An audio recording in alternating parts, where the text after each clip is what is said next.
ویسے تو ہماری زندگیوں میں سے 1 سال کم ہو گیا اور ہم قبر کے 1 سال اور قریب ہو گئے، دنیا سے 1 سال اور دور ہو گئے، موت کے 1 سال قریب ہو گئے، زندگی سے 1 سال دور ہو گئے۔ اللہ کا شکر ہے ہمارے ہی ساتھ کے پلے پڑے قبروں میں چلے گئے، ہماری سانسیں باقی ہیں، اور وقت ایک بہت بڑا قیمتی سرمایہ ہے۔ تو یہ نیا سال اللہ نے ہمیں دیا ہے، ہم اس کی قدر کریں، ہم اس کی قدر کریں، ہم اس کے اندر کچھ نیکیاں بھر لیں۔ اللہ تعالیٰ نے وقت کو بہت قیمتی بنا کر قرآن میں پیش کیا ہے، اوقات کی قسم اٹھائی ہے، والعصر، خاص طور پر عصر کے وقت کی قسم، اور یہ قرآن کی آخری صورت ہے، اس کے بعد قسم کوئی نہیں، اور قرآن بھی ختم ہو رہا ہے۔ تو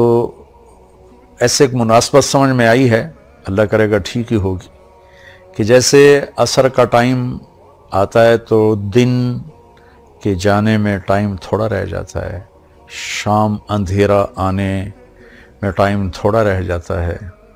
تو میرا اللہ آخر قرآن میں یہ قسم اٹھا کے ہمیں کہہ رہا ہے، والعصر، عصر کے وقت کی قسم، کہ جیسے عصر کے بعد ٹائم تھوڑا ہے، اس دنیا کا ٹائم بھی باقی تھوڑا ہی رہ گیا ہے، تمہاری زندگیوں کا بھی ٹائم تھوڑا ہی رہ گیا ہے، جو کرنا ہے وہ جلدی جلدی کر لو اور غفلت سے نکل آؤ۔ اور 4 کام بتائے ہیں اللہ تعالیٰ نے والعصر کی قسم اٹھا کر۔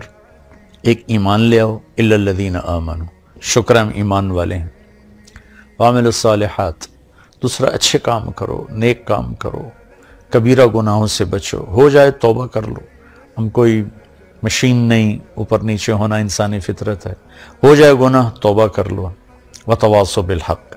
ایک دوسرے کو حق کی بات کرو، تبلیغ کرو، جو تبلیغ کا کام، وتواصوا بالصبر، ایک دوسرے کو صبر کی دعوت دو، اس کے لیے تیار کرو۔ تو اللہ نے ٹائم کو قیمتی کر کے پیش کیا ہے، قسم اٹھائی عصر کی، والشمس وضحاہا، اللہ تعالیٰ نے چڑھتے دن کی قسم اٹھائی، واللیل اذا یغشی، اللہ نے رات کی قسم اٹھائی، والصبح اذا تنفس، اللہ نے صبح کی قسم اٹھائی، والفجر، اللہ تعالیٰ نے فجر کی قسم اٹھائی، ولیال عشر، 10 راتوں کی قسم اٹھائی، حج کے پہلے 10 دن، والشفع والوتر، اللہ نے 9 تاریخ 10 تاریخ کی قسم اٹھائی، پھر جن چیزوں سے ٹائم بنتا ہے ان کی قسم اٹھائی، والشمس وضحاہا والقمر اذا تلاہا، اللہ تعالیٰ نے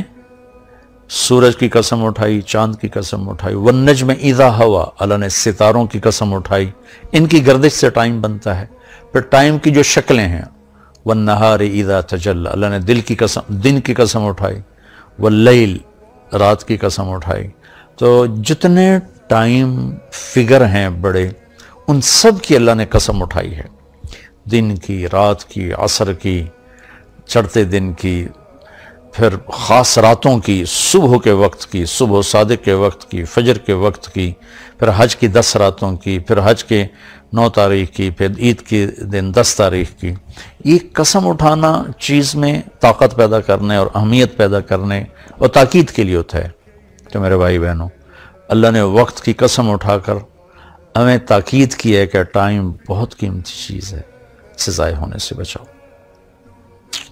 کم از کم یہ ہے، اگر ہم نیکی نہیں کر سکتے تو کوئی گناہ نہ کریں، اور ہم بشر ہیں، گناہ ہو جائے تو توبہ کریں گے تو انشاءاللہ اللہ اپنے فضل و کرم سے معاف فرما دیں گے۔ تو نئے سال کا استقبال تو ہونا چاہیے شکر کے ساتھ، لیکن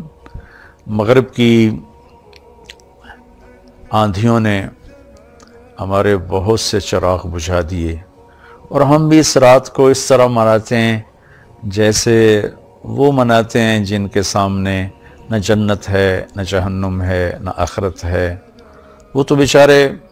معذور لوگ ہیں، انہیں پتہ ہی کوئی نہیں، یعلمون ظاہرا من الحیات الدنیا وہم عن الآخرۃ ہم غافلون، انہیں آخرت کا پتہ نہیں، صرف یہی دنیا کو جنت بنانے کے چکر میں ہیں، تو وہ کر رہے ہیں۔ لیکن ان کی نقل میں ہماری نسل بھی راتوں کو اٹھ کر 12 بجے کیا کیا کیا کیا نافرمانیاں کرتے ہیں۔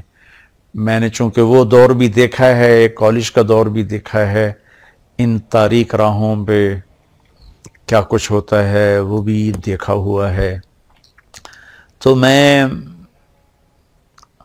بہت عرصے سے میں 31 رات کو جاگتا ہوں، ٹھیک 12 بجے میں ایک دم اللہ کی بارگاہ میں سجدے میں گرتا ہوں، نفل پڑھتا ہوں، اور اس وقت میں کہتا ہوں یا اللہ تیرے محبوب کی امت کے جتنے نوجوان یا جتنے بڑے چھوٹے مرد عورت اس وقت نافرمانی کر رہے ہیں تو انہیں اپنے فضل سے معاف فرما دے یا اللہ، مجھے معاف فرما دے کہ میں نے ان کو بتایا نہیں، سمجھایا نہیں۔ اہل خیر، اہل دین، یہ ان کی ذمہ داری تھی کہ ان کو سمجھاتے، لیکن شیطان نے خلیج حائل کر دی، ہم ان سے متنفر ہو گئے، ان سے نفرت کرنے لگے۔ نفرت کرنا تو آسان کام ہے،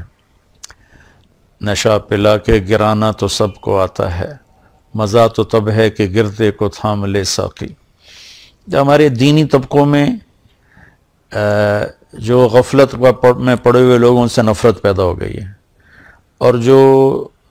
کچھ دین سے زیادہ دور لوگ ہیں ان کے دلوں میں دینداروں کی حقارت اور نفرت پیدا ہو گئی۔ یہ دونوں ایک طرف چلے گئے ہیں، دو کناروں پر چلے گئے ہیں۔ بھائی نیا سال ہے،